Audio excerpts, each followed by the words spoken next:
அர்ஜுனா நேயர்களுக்கு வணக்கம். இன்னைக்கு சோசியல் மீடியா முழுக்க பரபரப்பா எல்லாரும் போட்டுட்டு இருக்கிறது என்ன அப்படின்னா, அந்த கோவையில சூலூர்ல ஒரு 10 வயது மாணவியோட படுகொலைக்கு ஒரு ஐஜி பிரஸ் மீட் ஒண்ணு வச்சாங்க. அதுல அவங்க சிரிச்சுக்கிட்டு இருக்கிற வீடியோ சமூக வலைதளங்களை முழுக்க பரவலாச்சு. அதுக்கு உடனே இந்த விஜய் ரசிகர்கள் எல்லாம் என்ன செய்யறாங்க அப்படின்னா, பாருங்க எங்க விஜய் அண்ணா அவங்கள சஸ்பெண்ட் பண்ணிட்டாங்க அப்படின்னு சொல்லி ஒரு செய்தி காட்டு தீ போல பரவுது. என்னடா இது இப்படி எல்லாம் பரவுது, உண்மையா அப்படின்னு சொல்லி கூகுள்ல போய் செக் பண்ணி பார்த்தோம்னா அப்படியான விஷயங்கள் எதுவுமே நடக்கல. இது எந்த அளவுக்கு நீங்க ஃபேக் நியூஸ் பரப்புறாங்க அப்படின்னா, தமிழ்ல மட்டும் கிடையாது, கேரளாலையும் விஜய் தமிழ்நாடு சிஎம் இந்த மாதிரி ஒரு புரட்சிகரமான நடவடிக்கை எடுத்திருக்காரு அப்படின்னு சொல்லி அங்கேயே பரவுது. சரி, இங்கதான் பார்த்தா நார்த் சைட்ல கூட சின்ன குழந்தைங்களை விட்டு இந்த மாதிரி சிஎம் விஜய் சார் ஒரு ஐஜியை சிரிச்சாங்கன்றதுக்காக அவங்களை சஸ்பெண்ட் பண்ணிட்டாங்கன்னு சொல்லி இது பண்றாங்க. இல்ல, ஒருத்தவங்க உண்மையாலுமே அவர் நல்ல விஷயங்கள் பண்ணியிருந்தாருன்னா, ஒரு சாதனை பண்ணியிருந்தாருன்னா அதை நீங்க பாராட்டுங்க, பெரிய லெவல்ல ஸ்ப்ரெட் பண்ணுங்க, அது உங்களோட உரிமை. ஆனா செய்யாத ஒரு விஷயத்த செஞ்சதா நீங்க எப்படி இப்படி ஃபேக் நியூஸ் பரப்புறீங்க அப்படின்றது உண்மையாலுமே புரியல. அப்போ இளைஞர்கள் என்னதான் நினைச்சுக்கிட்டு இருக்கீங்க? அப்ப நீங்க ஒரு சிஎம்னு ஒருத்தவங்க உட்கார வைக்கிறோம்னா அவர் செய்யாத ஒரு விஷயத்த செஞ்சதா நீங்க இப்படி நியூஸ பரப்புறீங்கன்னா, அப்ப தமிழக மக்களுக்கு இப்ப விஜய் ஒண்ணு செஞ்சாருன்னு ஒரு நியூஸ் வருதுன்னா அது உண்மையா பொய்யா, இதை நம்பலாமா நம்ப கூடாதா அப்படிங்கிற அளவுக்கு ஒரு பயத்தையும் அச்சத்தையும் இன்னைக்கு இந்த தமிழக இளைஞர்கள் கொடுத்திருக்காங்க. இதுக்கு பின்னாடி இருக்கிறது பல பேர் எக்ஸ்போஸ் பண்ணிட்டாங்க. விஜய் அவர்கள் பின்னாடி இருக்கிற ரூட் அப்படிங்கிற ரூட் மாஃபியா அப்படின்றாங்க. ரூட் அப்படிங்கிற ஒரு நிறுவனம் எப்படி திமுகவுக்கு பெண் அப்படின்னு இருக்கோ, அது போல விஜய் அவர்களுக்கு ரூட் அப்படின்னு ஒருத்தவங்க இருக்காங்க.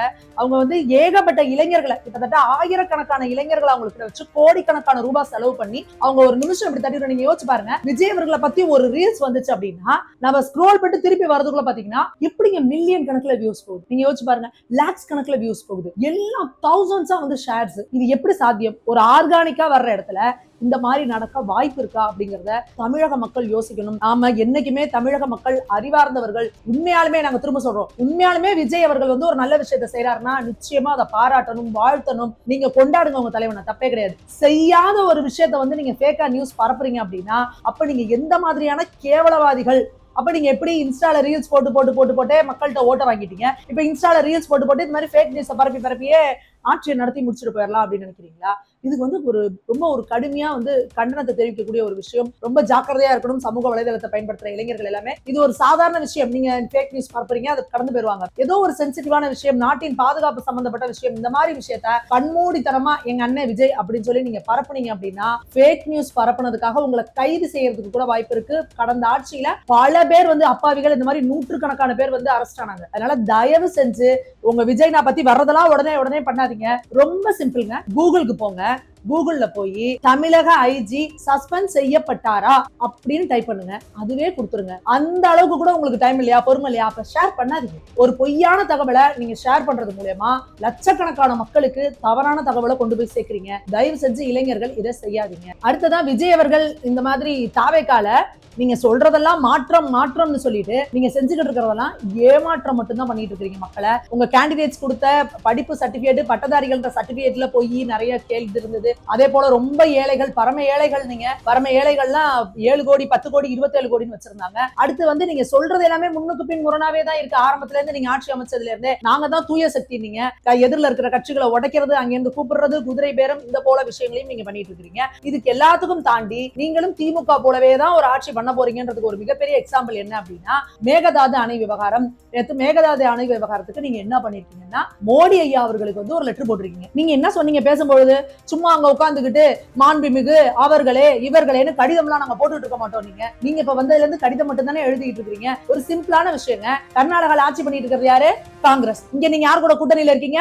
காங்கிரஸ் கூட. உங்க பதவியேற்பு விழாவுக்கு யார் வந்தா? ராகுல் காந்தி வந்தாரு.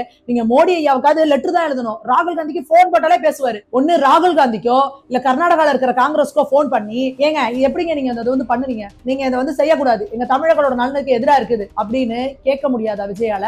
அப்ப திமுகவும் போன முறை காங்கிரஸ் கூட கூட்டணி இருந்ததுனால தமிழகத்தோட நலனை காவு கொடுத்தாங்க. இன்னைக்கு அதே தான் திரும்ப விஜயம் செய்ய போறீங்களா?